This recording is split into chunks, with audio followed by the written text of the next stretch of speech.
Hello everyone, welcome back to our channel education Allahabad.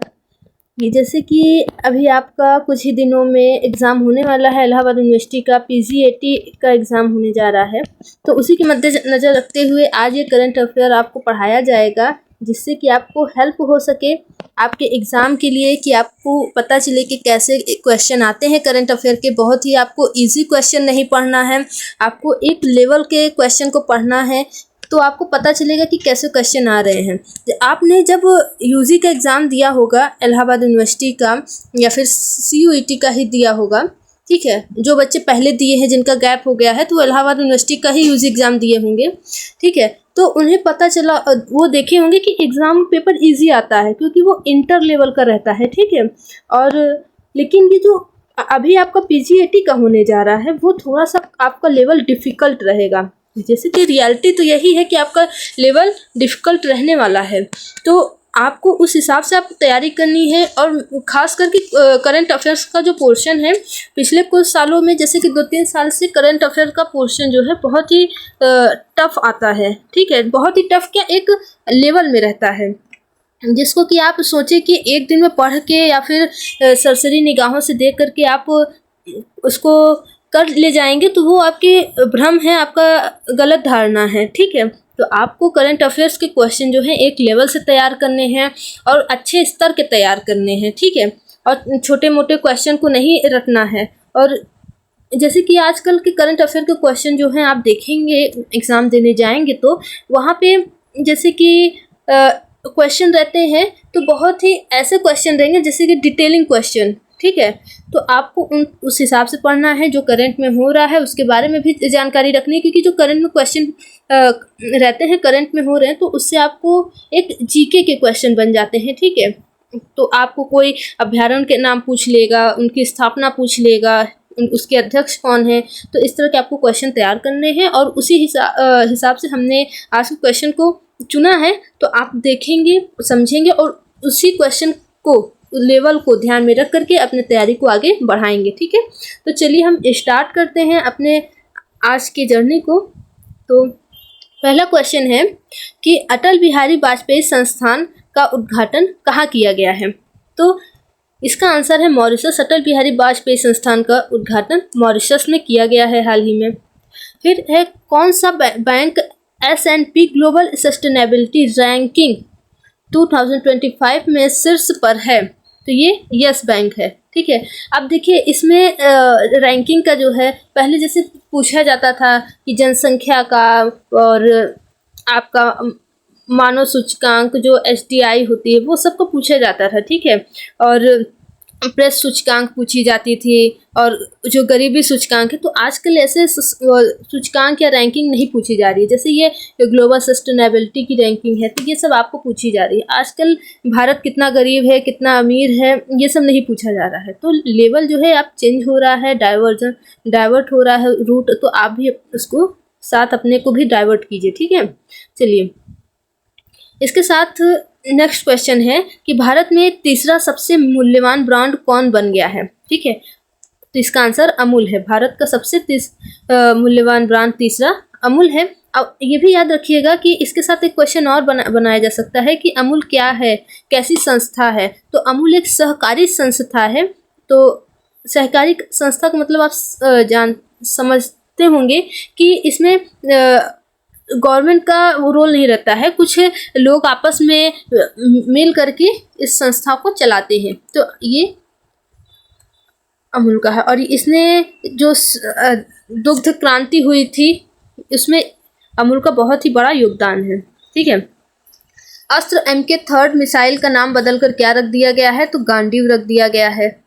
तो अब देखिए, पहले हम जगह का नाम याद करते थे कि कौन से स्टेशन का नाम बदला गया है, किस शहर का नाम बदला गया है, किस गांव का नाम बदला गया है, किस देश का नाम बदला गया है। अब जो है ये सब ना पूछ करके ये पूछा जाएगा कि कौन सी मिसाइल का नाम बदला गया है, कौन से संस्थान का नाम बदला गया है। तो अब उस पर गौर कीजिएगा। और ये सबसे लेटेस्ट क्वेश्चन है कि अस्त्र MK3 मिसाइल का नाम बदलकर क्या रखा गया है। तो इसका आंसर है गांडीव, ठीक है। नेक्स्ट है कि आईफा अवार्ड्स 2025 का आयोजन कहाँ हुआ है। तो इसका आयोजन हुआ है जयपुर में, ठीक है। इसको गुलाबी राजधानी, गुलाबी शहर भी कहा जाता है जयपुर को, तो आप ये भी याद रखिएगा, ठीक है। और आईफा अवार्ड के बारे में भी पढ़िएगा कि कौन से सबसे किसे मिला है, ठीक है, सर्वश्रेष्ठ अभिनेत्री को, ये सब वगैरह भी आप पढ़ते जाइएगा। और साथ ही यूनिवर्सिटी के जैसे आपको जो भी सब्जेक्ट है इस पे पूरा फोकस अपना लगाइएगा, साथ ही अपना ज़्यादातर फोकस अपना लगाइएगा अपने सब्जेक्ट पे, जिस सब्जेक्ट से आप दे रहे हैं, क्योंकि वही स्कोरिंग सब रहेगा, ठीक है। ये है कि आप पढ़ रहे हैं, ठीक है, लेकिन ज़रूरी नहीं कि यही क्वेश्चन आए, लेकिन आपका सब्जेक्ट के कॉन्सेप्ट क्लियर रहेंगे तो वो आने तय हैं, ठीक है। अच्छा, नेक्स्ट क्वेश्चन है, विश्व जूनियर शतरंज चैंपियन 2025 किसने जीता है? तो प्रणव वेंकटेश ने जीता है, ठीक है। हाल ही में भारत की सबसे अमीर महिला कौन बनी है? तो रोशनी नाडार बनी है, ठीक है। और महिलाएं जो चर्चित हैं उनका भी नाम आप याद रखेंगे, जैसे कि अभी याद रखेंगे कि जो सबसे कम उम्र की भारतीय महिला है जिन्होंने माउंट एवरेस्ट पर चढ़ाई की है, तो आप उनका नाम याद रखेंगे। कार्तिकेयन है, काम्या कार्तिकेयन, तो चेक कर लीजिएगा, तो उनको याद रखिएगा, ठीक है। चलिए नेक्स्ट देखते हैं। हाल ही में जर्मनी के नए चांसलर कौन बनाए गए हैं? तो फेडरिक मर्ज बनाए गए हैं, जर्मनी के चांसलर, ऑस्ट्रिया के चांसलर, ये सबको आपको याद रखने। और साथ ही सिर्फ करंट से ही नहीं, आप इसको रिलेट कीजिएगा अपने सब्जेक्ट से। कैसे रिलेट करेंगे? देखिए, जैसे आपका सब्जेक्ट होगा पॉलिटिकल या हिस्ट्री होगा, तो आपसे ये क्वेश्चन पूछे जा सकते हैं, ज़्यादातर सब्जेक्ट इससे रिलेटेड रहेंगे। तो मैं एग्जाम्पल के लिए बता रही हूँ कि जैसे कि जर्मनी है, तो जर्मनी को आप रिलेट कीजिएगा कि द्वितीय विश्व युद्ध में, ठीक है, द्वितीय विश्व युद्ध में 2 गुट लड़े थे। कौन कौन से वो 2 गुट थे? तो धुरी राष्ट्र थे, ठीक है, और मित्र राष्ट्र थे। तो जर्मनी किसमें से था? तो आपको पता होना चाहिए कि जर्मनी धुरी राष्ट्रों की तरफ से लड़ रहा था, ठीक है ना। हिटलर का जर्मनी और मुसोलिनी की इटली, जापान, ये सब धुरी राष्ट्र थे। और मित्र राष्ट्रों में कौन कौन था? ब्रिटेन था, अमेरिका था, ठीक है, जिसे यूएसए, यूएसएसआर, ठीक है, फ्रांस, चीन, ये सब कौन थे? मित्र राष्ट्र में थे। तो आपको ये भी याद रखना है, जर्मनी ने कहाँ तक कब्जा, दक्षिण पूर्व एशिया को जीतते जीतते कहाँ तक आ गए थे? हमारी भारत की सीमाओं के पास आ गए थे, बर्मा को उन्होंने जीत लिया था। आपको ये पता होना चाहिए, ठीक है। तो आप उसे रिलेट कीजिएगा अपने सब्जेक्ट से, जिससे कि आपको सब्जेक्ट की समझ बन सके, ठीक है। आपके लिए ये सब हेल्पफुल रहेगा आपकी स्टडी के लिए। चलिए आगे देखते हैं। रणजी ट्रॉफी 2024-25 का खिताब किसने जीता है? ठीक है, तो इसका आंसर है विदर्भ। इसका सही आंसर क्या है? विदर्भ। रणजी ट्रॉफी याद रखिएगा, क्रिकेट से संबंधित होता है, और क्रिकेट के लिए होता है। और इसका किसने जीता है 2024-25 का खिताब? तो विदर्भ ने जीता है। और ये कहाँ आयोजित किया गया था, साथ में ये भी आप पढ़िएगा। आप कोई भी ट्रॉफी पढ़ रहे हैं या फिर कोई भी अवार्ड फंक्शन पढ़ रहे हैं, सम्मेलन पढ़ रहे हैं, कुछ भी पढ़ रहे हैं, तो आप वो ध्यान रखिएगा कि वो कहाँ हो रहे हैं। तो सबसे पहले ये कहाँ हो रहे हैं? विदर्भ क्रिकेट स्टेडियम में हुआ था ये। और विदर्भ क्रिकेट स्टेडियम कहाँ है? नागपुर में है। तो आप ये भी ध्यान रखिएगा, ठीक है। चलिए आगे देखते हैं। किस देश के वास्तुकार लियू जियाकुन को 2025 का प्रिट्जर वास्तुकला पुरस्कार दिया जाएगा? तो किसे दिया जाएगा? चीन को दिया जाएगा, ठीक है। चलिए, सिप्री की रिपोर्ट के अनुसार विश्व का सबसे बड़ा हथियार आयातक कौन बना है? तो यूक्रेन बना है।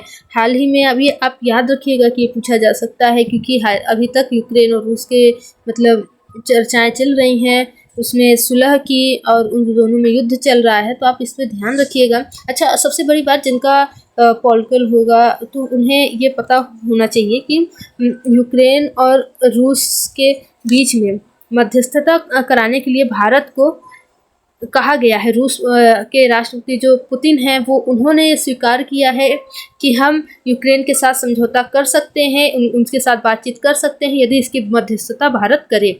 ठीक है। तो आप ऐसी भी बातों को याद रखिएगा, इससे भी क्वेश्चन बनाए जा सकते हैं। इससे आपके सब्जेक्ट की मतलब समझ जो है मजबूत होगी। ठीक है, चलिए नेक्स्ट देखते हैं। अटल बिहारी वाजपेयी संस्थान का उद्घाटन कहाँ किया गया था? तो ये मॉरिशस में ही किया गया था।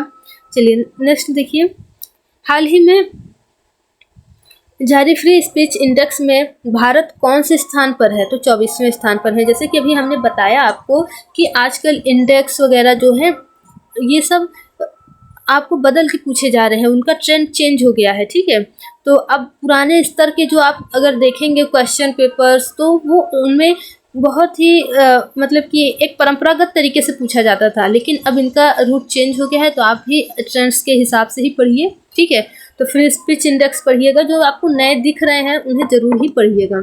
ठीक, चलिए नेक्स्ट देखिए, किस राज्य के इलेक्ट्रॉनिक सिटी का नाम रतन टाटा के नाम पर रखा गया है? तो किसका कौन सा राज्य है? वो असम राज्य है।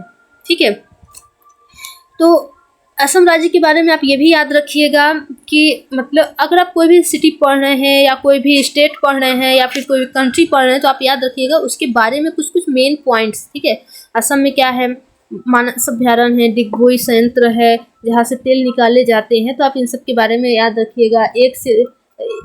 आपका एक सिंग वाले गैंडा रहते हैं मानस अभ्यारण्य में, तो आप उसको भी याद रखिएगा। ठीक है, चलिए नेक्स्ट देखिएगा, हाल ही में माधव राष्ट्रीय उद्यान भारत का 58वां टाइगर रिजर्व बना है, यह किस राज्य में है? तो ये किस राज्य में है? माधव राष्ट्रीय उद्यान जो है मध्य प्रदेश में है। मध्य प्रदेश में माधव के अलावा कान्हा राष्ट्रीय उद्यान भी है। ठीक है, आप उसे भी याद रखिएगा। चलिए नेक्स्ट देखिए, हाल ही में कौन भारत की प्रथम महिला विधि सचिव बनी है? तो अंजू राठी राणा भारत की प्रथम महिला विधि सचिव बनी है। तो और इसके साथ ही आप ये भी याद रखिएगा, भारत की महिला विधि सचिव है तो भारत की विदेश सचिव कौन है? तो भारत की विदेश सचिव विक्रम मिस्री हैं, उन्हें भी याद रखिएगा आप लोग, आजकल बहुत ही चर्चा में है। ठीक है, जब से भारत पाकिस्तान का युद्ध शुरू हुआ है तो ये चर्चा में बने हुए हैं, तो आप याद रखिएगा, इनके नाम को पूछा जा सकता है। साथ ही ये भी याद रखिएगा कि भारत की जो प्रथम महिला की जो सूची है, जो अपडेटेड सूची है, आप उसे भी पढ़िएगा, याद रखिएगा। जैसे कि भारतीय ओलंपिक संघ की प्रथम महिला अध्यक्ष बनी है पीटी उषा, तो ये भी आपसे पूछा जा सकता है, तो आप इन्हें भी याद रखिएगा। ठीक है, और भारतीय सेना के न्यायालय में सबसे पहली महिला जज बनी है ज्योति शर्मा, तो आप उन्हें भी याद रखिएगा। ठीक है, तो इन सबको आप याद रखेंगे। चलिए नेक्स्ट देखिए, आईफा अवार्ड 2025 में किसे बेस्ट फिल्म का पुरस्कार मिला है? तो किसे मिला है? लापता लेडीज को बेस्ट फिल्म का अवार्ड मिला है। साथ ही आप ये भी याद रखेंगे, ठीक है, कि इसके निर्देशक कौन है? तो इसके निर्देशक किरण राव है, आप उन्हें याद रखेंगे। ठीक है, और लापता लेडीज के अभिनेत्री को मिला है बेस्ट फिल्म, मतलब कि बेस्ट अभिनेत्री का अवार्ड मिला है, और कार्तिक आर्यन को भूल भुलैया 3 के लिए मिला है मतलब कि बेस्ट अभिनेता, सर्वश्रेष्ठ अभिनेता का अवार्ड मिला है आईफा अवार्ड के तहत, तो आप इनका भी नाम याद रखेंगे। ठीक है, कोई भी अवार्ड फंक्शन पढ़े तो वो आप पढ़िए कि किस फिल्म को मिला है, उसके निर्देशक कौन है, ठीक है, कौन सी अभिनेत्री को मिला है और किस अभिनेता को मिला है, किस फिल्म के लिए मिला है, तो आपको इस तरह डीप में पढ़ना पड़ेगा। ठीक है, चलिए वन लाइनर से ज़्यादा काम चलने वाला नहीं रहता है। तो इसके साथ नेक्स्ट क्वेश्चन है, किस राज्य सरकार ने हेरिटेज इमारतों को होटल के रूप में विकसित करने की योजना बनाई है?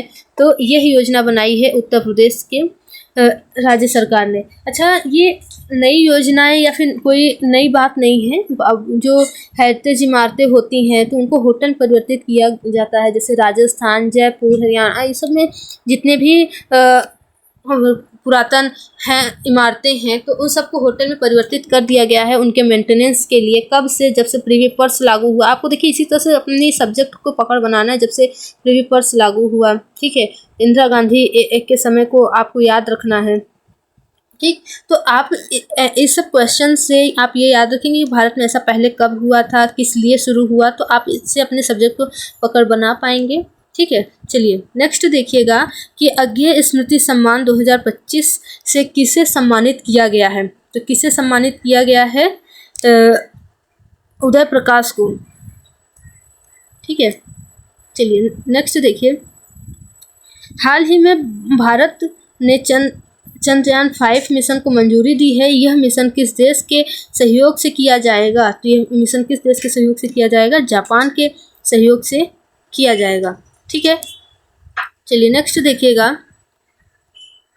अच्छा, इससे पहले एक और निसार किया गया, जैसे ब्रह्मोस है तो भारत और रूस की मिसाइल से बनी हुई है। ठीक है, और निसार बनाया गया था तो भारत और अमेरिका से किया है। भारत अमेरिका भी गगनयान मिशन में भी अपना सहयोग दे रहा है।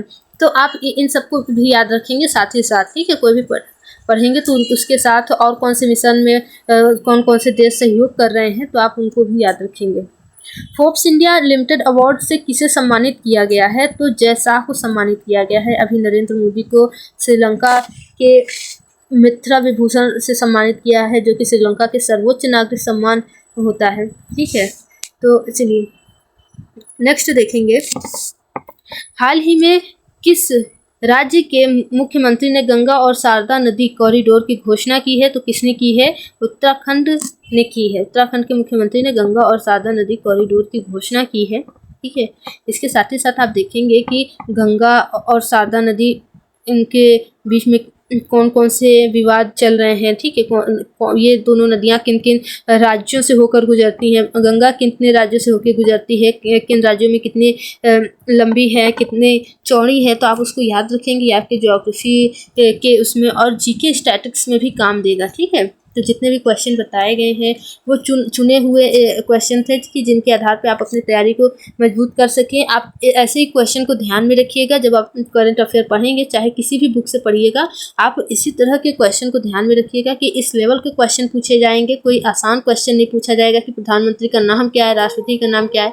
तो आप ये सब नहीं पढ़ेंगे, बल्कि एक स्तरीय जानकारियों को आप अपने मस्तिष्क में बैठाएंगे। ठीक है, और कोई भी क्वेश्चन रहे आप उसको अपने सब्जेक्ट से भी रिलेटेड करेंगे और अपने सब्जेक्ट पे ज़्यादा फोकस करेंगे, ताकि आपका स्कोरिंग हो सके, आपका मार्क्स, ठीक है, रिजल्ट आपका अच्छा बने, आपके कट ऑफ में अच्छे नंबर आए। तो ठीक आप इस हिसाब से अपना पढ़ेंगे। और ये तो तय है कि आप जो पढ़ के जाने वाले हैं वो करंट अफेयर जो है हो सकता है मिल जाए, तो आपको अपनी पूरी कोशिश करनी चाहिए। लेकिन ये भी तय नहीं है कि वही क्वेश्चन आए, तो इसीलिए आप अपने सब्जेक्ट पे ज़्यादा फोकस करेंगे और इस पर भी आप अपना ध्यान केंद्रित किए जाएंगे, ताकि कोई भी क्वेश्चन ये ना हो कि हमने नहीं पढ़ा है। ठीक है, चलिए बहुत बहुत आपका धन्यवाद। ऐसे ही आपको वीडियो कैसी लगी आप बताइएगा, लाइक कीजिएगा, चैनल को सब्सक्राइब कर लीजिएगा नहीं किए हैं, ताकि और आपको रिलेटेड वीडियो और इलाहाबाद यूनिवर्सिटी से